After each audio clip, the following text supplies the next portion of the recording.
તિજોરીઓમાં પડી પડતો હોય એમાં ડર લાગશે કે કોઈક લઈ જાય, પણ આ એવું ધન છે કે કોઈ લૂંટી શકે એવું નથી.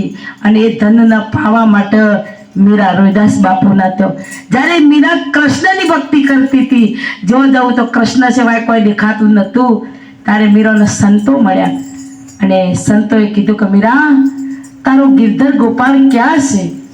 મીરાએ કીધું કે મારો ગિરધર ગોપાળ ક્યાં મૂર્તિમાં છે. સંતો બોલ્યા કે મીરા ભગવાન એવો નથી કે મૂર્તિ સિવાય બીજો ના હોય, ભગવાન તો કણ કણમાં છે. કે બાપુ મારો તો કે મૂર્તિમાં જ ભગવાન છે, કે ભગવાન બધામાં બેઠો છે, કે એને જવું હોય તો કે જા રોહિદાસ બાપુના સાનિધ્યમાં જતી. અને એ વખત રજવાડોની મર્યાદા હતી, રાજરાણી હતી, પણ સતોય એને મોહ માયા બંગલા રાજગાડી લાગડા બધું ત્યાગી અને રોહિદાસના શરણોમાં જઈ અને બાપુએ કીધું કે બેટા તારા પાસે રજવાડું છે, કે અમે બધું રજવાડું છોડીને આવીશ.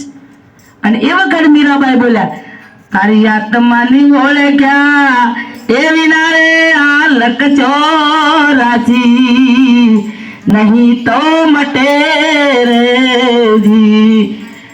તારી બ્રહ્મણાન ભાગ્યા એ વિના રે આ ભવના ફેરા નહીં તો મટે રે જી.